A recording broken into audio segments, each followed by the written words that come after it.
마찬가지로 주도권 토론 시간 6분 30초에 주도권 토론을 시작하겠습니다. 자, 규칙은 마찬가지로 반드시 2명 이상에게 질문을 하셔야 되고 답변 시간은 30초를 보장하셔야 됩니다. 자, 그럼 이재명 후보부터 주도권 토론 시작하시죠. 네, 우리 사회가 참으로 토론, 대화가 많이 부족합니다. 토론과 대화를 하려면 상대를 존중하고 왜곡하지 말아야 됩니다. 상대의 말을 왜곡해서 조작을 해서 네가 이렇게 말했지 이렇게 주장을 하면 이건 토론이 아니라 싸우자는 거죠. 규제 프리 도시라고 우리 김문수 후보 말씀하시면 규제가 전혀 없단 말이야? 그러면 뭐 교통신호도 이제 없애겠다는 거야? 이런 식으로 말하면 안 되는 거죠. 그건 합리적인 범위 내에서 꼭 필요한 규제 외에는 대부분 풀겠다 이런 뜻으로 저는 이해를 합니다. 이제 앞으로 좀 토론해서 상대가 하는 말이나 이런 것들을 왜곡해가지고 조작해가지고 없는 말 가지고 또는 엉뚱하게 이렇게 안 하면 합리적인 토론이 좀 가능하지 않을까 그런 생각합니다. 마찬가지예요. 우리 이준석 후보 지금 농촌 기본소득 5조 원, 7조 원 드는데 하겠다는 거냐? 농촌 기본소득을 저희가 도입을 하는데 제가 그렇게 다 전면적으로 한다고 하지 않았어요. 예를 들면 도, 아니면 시군, 특히 군 되겠죠. 이런 데서 매칭으로 좀 조금씩 나눠서 하고 가능한 범위 내 예를 들면 인구 소멸 위기가 큰 지역 중심으로 순차적으로 한다고 하지 않습니까? 그걸 한꺼번에 한다고 전제를 하고 이렇게 공격을 하나 좀 이해가 좀 안 된다 이 말씀 드리고요. 이 기업 규제 합리화 얘기를 많이 하시지 않습니까? 저도 동의합니다. 기업 규제, 불필요한 규제가 많죠. 공직자, 공무원들이 좀 자기 편하려고 하는 그런 규제가 많아요. 그런 건 당연히 줄여야죠. 없애거나. 또 시대에 안 맞는 규제 많아요. 그런 거 없애야죠. 또 새로운 영역에 대한 신설 규제도 가능하면 절제하는 게 필요하죠. 저는 이래서 규제에 대해서는 이렇게 표현하고 싶어요. 완화, 해소 이렇게 말하지 말고 합리화하자. 필요한 규제는 강화하고 불필요한 규제는 해제하거나 완화하자. 합쳐서 규제 합리화 이런 게 필요하다고 생각합니다. 김문수 후보님, 네. 제가 여쭤볼게요. 김문수 후보님도 이제 경기도지사를 하셨는데 수도권 규제 완화해야 된다고 많이 주장하셨죠. 그렇습니다. 저는 뭐 아주 적극적으로 주장했습니다. 그럼 수도권 규제를 그렇게 완화를 하면 수도권 집중에 따른 대한민국의 이 지속 성장에 장애되는 요인, 지방이 소멸하는 이 문제 어떡합니까? 지금 수도권 규제 완화 중에 하나가 바로 평택 삼성 반도체 공장 120만 평이 규제 완화로 가능했고요. 또 이천에 하이닉스도 SK 하이닉스도 콩밭을 하던 것을 규제를 완화해서 하이닉스를 했습니다. 그럼 그것이 지방에 마이너스가 됐습니까? 다 외국으로 가려고 하는 기업을 제가 유치를 해가지고 지방 사람들도 거기 와서 다 취업을 하고 그게 지방에 무슨 문제가 있습니까? 알겠습니다. 말씀의 취지는 합리적인 범위 내에서 완화하자는 거지 수도권을 대폭 규제를 풀어가지고 팽창시키자 그건 아니란 말씀이죠? 제 주장은 아니 잠깐만 그 제 말씀이시죠? 주장은 지방을 우선 해제하고 그 다음에 수도권도 합리적인 해제를 하자. 규칙은 좀 지켜가면서 하시면 좋을 것 같아요. 어쨌든 알겠습니다. 근데 아까 규제 프리 도시 말씀도 하셨잖아요. 네. 저는 수도권에 대한 규제를 합리화할 필요가 있다. 예를 들면 말씀하신 것처럼 규제를 안 풀어주면 해외로 나갈 기업들 이런 건 우리가 받아야 되겠죠. 해제 완화를 해서 잡아놔야 되겠죠. 해외에서 기업이 들어오는데 수도권 외에는 도저히 갈 수가 없다. 뭐 그런 경우는 필수적이니까 하는데 그 외에 수도권의 용도 규제를 완화한다든지 일반적 규제를 완화한다든지 이런 건 좀 하면 안 된다. 그건 지방에 대해서 기회를 박탈하는 거다. 이 생각을 말씀을 드리고 저는 시장 또 도지사를 할 때도 이 주장은 계속했다는 말씀을 좀 드립니다. 우리 이제 다른 분한테 한번 여쭤보려고 해요. 이 지방을 다녀보면 지금 실제로 매우 심각하잖아요. 지방 소멸 문제가. 근데 지방 소멸을 막기 위해서는 지방에 기업도 있어야 되고 학교도 있어야 되고 주거 문화, 뭐 생활 환경도 좋아야 되고 지방의 사람이 서울로 오지 않게 뭔가를 해야 되는데 저는 거기에 핵심적 요소가 몇 개 있다고 생각해요. 첫째는 지방으로 갈 경우에 앞으로 에너지 문제가 상당히 심각할 텐데 서남 해안, 동해안 중심으로 재생에너지 중심 사회로 갈 거니까 그쪽에 전력 요금을 차등을 좀 둬가지고 전력이 생산되는 지역에 좀 싸게 에너지 공급을 해주면 좋겠다. 두 번째는 지방으로 갈 경우 대규모로 좀 감세나 면세를 좀 해주자. 세 번째는 예를 들면 세 번째로는 규제를 대대적으로 좀 완화, 꼭 필요한 규제 외에는 완화해 주자 이것이고요. 거기 덧붙여서 전국 단위로 서울대처럼 못 되겠지만 거점 단위로 국립대학들 집중 지원을 해가지고 좀 거기서 인재들이 양성될 수 있게 하면 좋겠다 이 생각을 하고 있는데 우리 권영국 후보님은 좀 이런 지방 균형 발전 문제에 대해서 좀 근본적인 대책이나 이런 거 고민해 보셨는지 말씀해 주시죠. 예, 저는 기본적으로 지방 분권을 먼저 고민을 해야 된다고 생각합니다. 지금 읍면동의 자치권이 1961년, 60년이겠죠. 그 5.16 혁명, 그 쿠데타 때 그때 자치권이 사라졌습니다. 지금까지도 회복이 안 되고 있습니다. 이 문제부터 짚겠습니다. 두 번째는 차라리 이렇게 제안 드리겠습니다. 재생에너지가 있는 곳에 공장을 설립할 수 있는 허가를 네. 내줄 수 있도록 정책을 하면 훨씬 더 빨리 지방 분산과 지방에서 에너지를 서울로 끌어오지 않고 네. 지방에서 할 수 있도록 네. 그 제안을 드리겠습니다. 그러니까 전력 요금을 지금은 생산지와 원격지의 소비지의 가격이 똑같은데 장기적으로는 그 차등을 좀 둬서 왜냐하면 송전의 비용이 드니까요. 거의 합리적이죠. 생산지 가격을 낮추면 서남 해안, 호남 또 경남 이 지역에 지금 이준석 후보는 잘 동의를 안 하지만 데이터 센터라든지 이 재생에너지를 필요로 하는 그런 기업들을 좀 유치할 수 있을 거라는 생각이 듭니다. 정말로 중요한 거는 이 나라가 이제는 중앙 집중으로는 도저히 더 이상 지속적으로 성장하기 어렵다는 것입니다. 지방에 대한 분권과 지원을 이제는 시혜가 아니라 국가가 존속 지속 발전하기 위한 필수 정책이다, 전략이다 이렇게 생각해 주시면 좋겠습니다. 네, 김문수 후보 수도권 토론 시작하시죠. 이재명 후보한테 묻겠습니다. 네. 지금 원전을 짓지 않고 어떻게 지금 AI 세계 3대 강국, 뭐 저도 3대 강국 하자 그러는데 원전을 어떻게 할 것이냐 이걸 더 늘리지 않고 원전 부분에 대해서 과거에 그 문재인 대통령 때 한 탈원전 정책 그건 잘못됐다고 생각하시죠? 에너지 정책에 관해서는 원전이 필요하냐 안 하냐 이게 일도 양단으로 판단할 수가 없다는 걸 먼저 말씀을 드리고요. 요즘 말로 하면 에너지 믹스가 필요하다.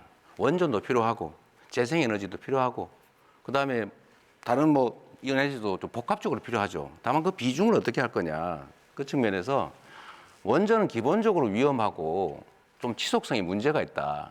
그러니까 가능하면 원전을 활용은 하되 너무 과하지 않게 재생에너지 중심 사회로 전환해 가자. 이 말씀을 제가 드리는 겁니다. 혹시 우리 이재명 후보께서 우리 두산중공업이나 원자력 발전소를 만드는 그 원자로를 만든다든지 원자력 발전소 가셔가지고 그게 얼마나 안전한지를 점검하는 그런 현장을 한번 가보셨습니까? 그걸 꼭 현장을 가봐야 아는 건 아닌 것 같고 폐기물 문제라든지 사고가 났을 때 엄청난 피해 이런 것들을 고려하면 가급적이면 원전을 피하는 게 좋은데 기저전력으로 과연 원전을 완전히 지금 단계로 완전히 중단할 수 있냐? 저는 아니라고 생각해요. 가능한 범위 내에서 활용을 좀 하고 대신에 지금 이제 좀 더 안전한 SMR 같은 것들을 지금 연구 개발하고 있잖아요. 그건 계속 하고 그 안전하고 편의적이고 비용이 싸면 이제 그런 것들은 써야죠. 일도 양단도 쓸 거냐 말 거냐 이렇게 하는 것은 너무 극단적이다. 국가 경영은 그렇게 단순하지 않죠. 그런데 우리나라가 원전 건설하는데 세계적인 선진 강국입니다.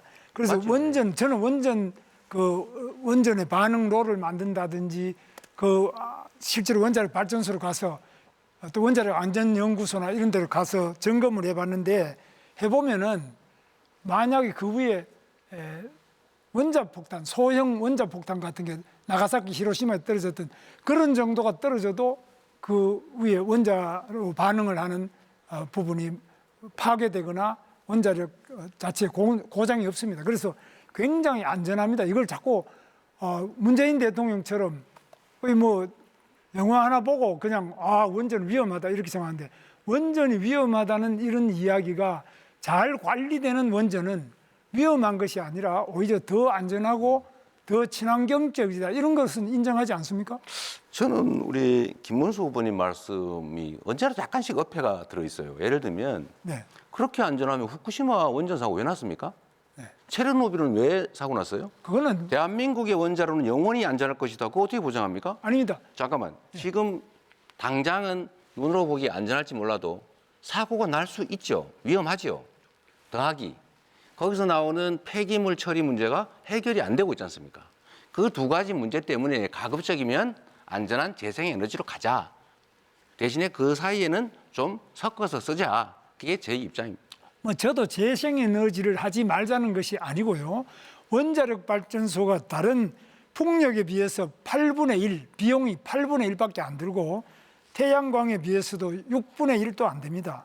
그래서 이렇게 값싸고 안전한 원자력을 왜 그동안 안 했느냐, 이것이 잘못된 환경론자들의 주장 때문에. 그런데 이런 부분에 대해서 이준석 후보는 어떻게 생각하십니까? 실제로 맞는 지적을 하셨다 생각하고요. 지금 이재명 후보께서 결국엔 뭘 자꾸 발전시키겠다 이렇게 말씀하셔서 비용 추계라든지 실제 어떻게 경쟁력을 갖출지에 대해서는 말씀을 잘 안 하고 계십니다. 아까 AI 산업 발전시키기 위해서는 김문수 의원님 말씀하신 것처럼 전력 확보가 제일 중요합니다.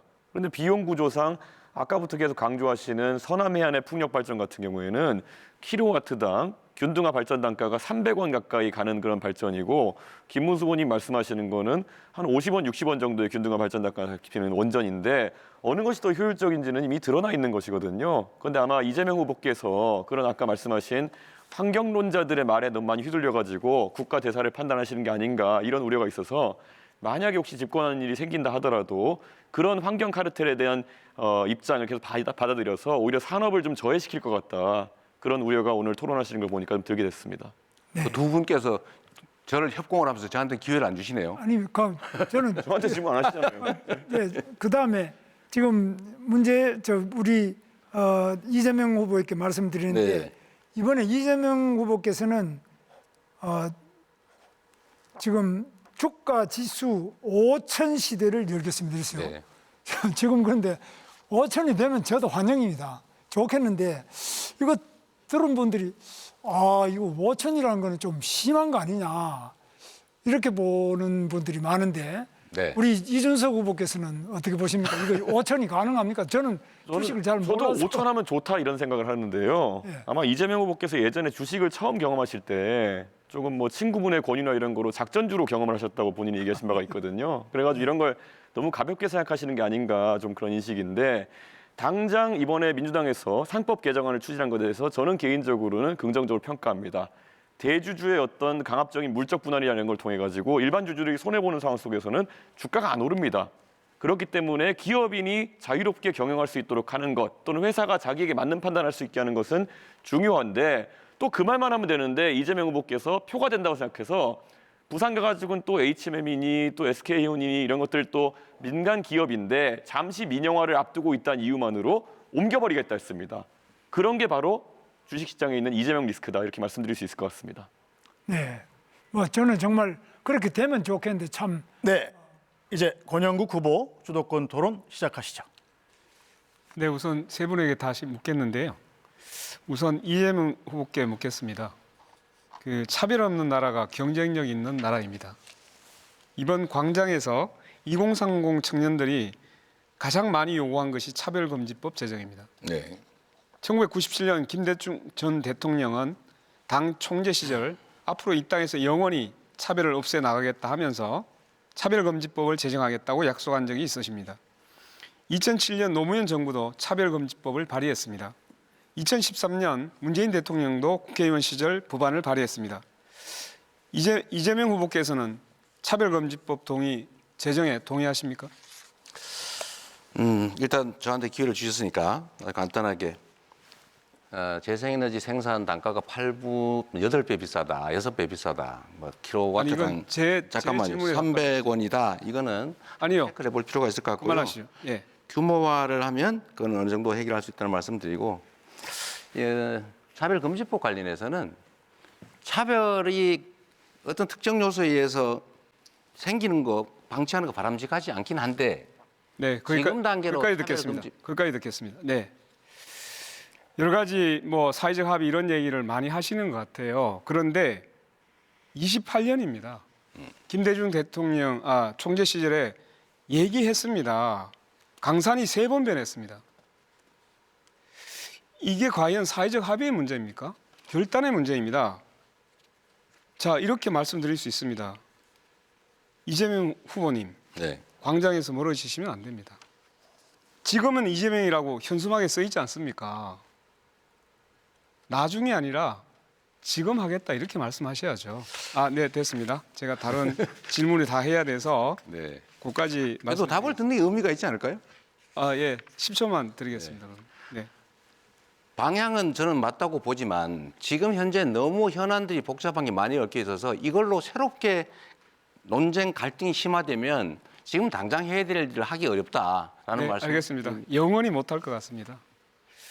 자, 김문수 후보에게 묻겠습니다. 네. 중대재해처벌법이 악법이라고 했던데 매년 산재로 몇 명의 노동자가 죽는지 아시죠? 네.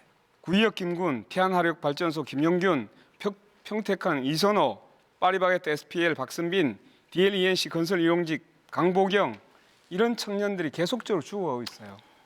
하루에 6명의 노동자가 출근해서 집으로 돌아오지 못하고 있습니다. 그런데 여야 합의로 만든 중대재해처벌법이 악법이라고요? 저는 제2의 윤석열을 보는 것 같습니다. 노동자의 생명과 안전을 이렇게 무시해도 되는 겁니까? 답변하세요.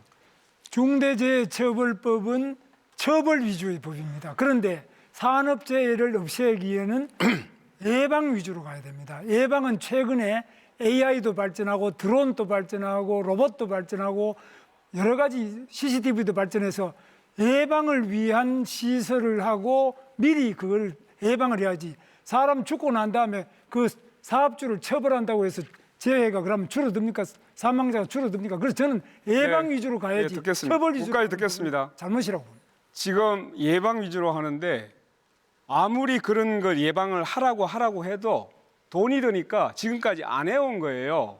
그래서 중대재해처벌법 만들어서 처벌하자고 만든 겁니다. 산재 유족들이 그 추운 겨울날 단식하면서 만든 거예요. 이걸 함부로 무시하는 노동부 장관 과연 그 자격이 있었습니까? 저는 이해할 수가 없습니다. 더 들을 필요가 없어서 넘어가겠습니다.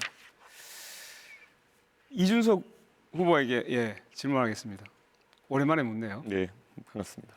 그 후보님은 지역별로 최저임금을 달리 적용하자고 제안하고 계십니다. 제가 볼 때는 이거 되게 위험한 생각입니다. 우리나라는 대기업과 중소기업, 남성과 여성, 정규직과 비정규직, 그리고 플랫폼 노동자 이렇게 따라서 임금 차별이 매우 심합니다. 여기에다가 다시 또 수도권하고 비수도권 차별하자고 하면 이거 정말 위험한 거 아닙니까? 일본이 지역 차등 임금제 도입했다가 지역 인구가 더 유출되고 지방 경제가 피폐됐습니다. 한마디로 폭삭 망했어요. 그런데 이걸 가지고 자민당에서도 다시 인류화, 평준화 논의가 지금 진행되고 있습니다. 이 공약 철회해야 되는 거 아닙니까? 일본의 사례도 잘 알고 있고요. 반대로 미국의 사례도 잘 알고 있습니다. 미국 같은 경우에는 텍사스가 잘 아시는 것처럼 캘리포니아와 다르게 규제와 세금이 더 적기 때문에 많은 기업들이 텍사스로 이전했습니다. 그래서 최저임금도 낮고 법인세도 낮기 때문에 잘 아시는 일론 머스크 같은 사람도 스페이스X 같은 기업을 이전했던 것입니다. 저는 지역 간의 경쟁이 어느 정도 촉발될 수 있다 이런 생각을 하고 있고요. 사례를 본다 하더라도요. 텍사스는 최저임금이 7불 25로 연방 최저지만은 옆에 플로리다가 최저임금이 있음에도 불구하고 거기까지 듣겠습니다. 평균 임금은 더 높습니다. 거기까지 듣겠습니다.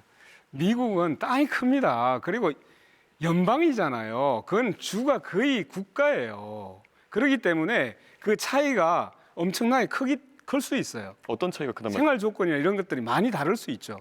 그런데 일본 같은 경우보다 우리나라는 훨씬 더 땅이 좁습니다. 그리고 생활이라는 것이 그렇게 큰 차이가 있는 게 아니에요. 그런데 그런 땅덩어리 있고 국가에 비견하는 주와 같은 데서 자율적으로 하고 있는 것하고 비교하는 자체가 그건 비교가 잘못된 거죠. 그래서 이렇게 보겠습니다. 자, 일본에서 이미 그렇게 차등제 뒀다가 결국은 임금 높은 데로 다 빠져나갔어요. 한국에도 그렇게 하면 유출될 뻔합니다. 지금도 일자리 아니면 좀 더 좋은 자리를 찾아가지고 수도권을 몰리고 있잖아요. 이렇게 해놓으면 완전히 수도권을 다 몰려버립니다. 지방 완전히 망합니다. 그래서 마지막으로 말씀드립니다. 헌법에 왜 정했겠습니까? 차별하지 말라고. 차등임금 두지 말라고 하는 네, 이제 답변할 시간이 없어서 죄송합니다. 이준석 후보 주도권 토론 시작하시죠. 예, 방금 전에 권영국 후보님께서 말씀하신 부분에 대해서는 결국 저희가 공약한 것은 최저임금을 그리고 법인세를 지방에서 지자체와 지방의회가 정하도록 하자라는 것인데 방금 권영국 후보님 말씀하신 것처럼 유출이 우려된다. 그러면은 그에 맞게 조정하면 되는 일입니다. 자율권을 주는 일이기 때문에 강제하는 것이 아니다 이렇게 말씀드립니다. 자, 우선 양국관리법에 대해서 한번 여쭤보고 싶은데요. 이재명 후보님, 네. 양국관리법을 개정하자는 이야기가 있었고 거기에 대해 거부권이 행사되었습니다. 집권하시면 다시 추진하실 것인지 궁금하고요.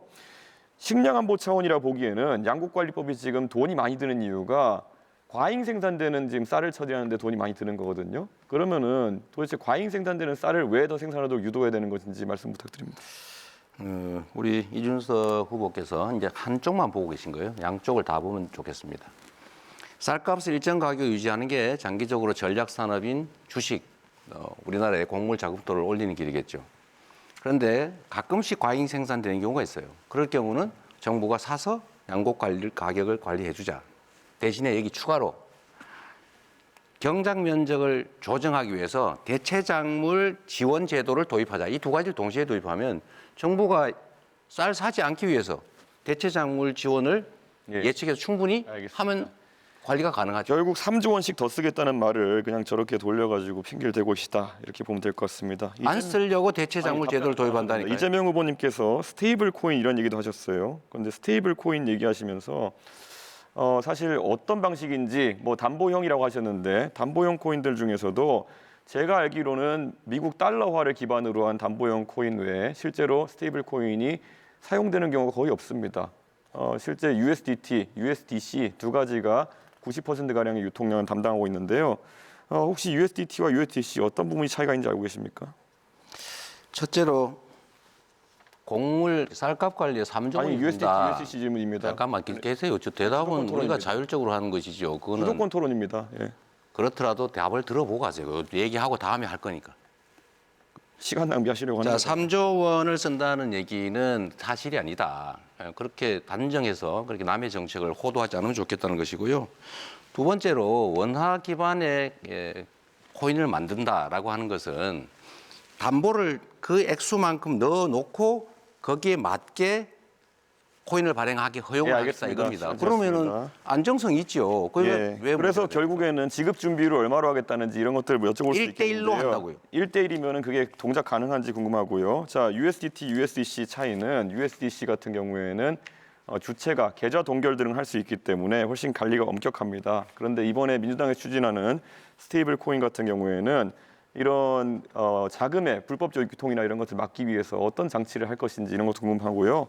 예를 들어 USDC 이런 것들은 대북 송금 같은 걸 하더라도 그걸 전부 다 계좌를 동결할 수 있기 때문에 조금 더 안전한데 이런 스테이블 코인에 대한 구체적인 전략 없이 실제로 그냥 이야기해 버리되면은 작전주 하시던 것처럼 그냥 시장을 들썩이게 하는 효과밖에 없다 이렇게 말씀드릴 수 있을 것 같습니다. 이게 코나이 같이 또 어떤 기업이 맡아가지고 이런 사업을 진행하게 될지 갈수록 궁금해지고 있습니다. 답을 좀 할까요? 아니요. 그리고 민주당이 사실 허위사실 공표 행위에 대해서 허위사실 공표에 대해서 행위 부분을 삭제하겠다 이런 말을 하면서 이런 토론 자리에서 자유롭게 좀 말하자 이런 취지로 입법을 하는 걸로 알고 있는데요.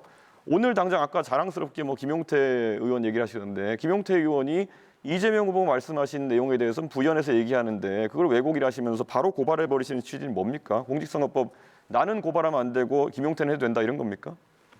이것도 역시 하나만 알고 계셔서 그런 거예요. 낙사 목적 뭐 이런 거 하시려는 거죠?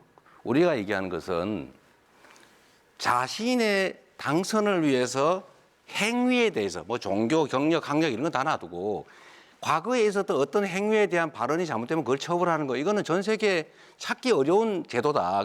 이렇게 악용이 되지 않습니까? 그러니까 낙선 목적으로 타인에 대해서 허위 사실을 막 공표하는 건 처벌해야죠.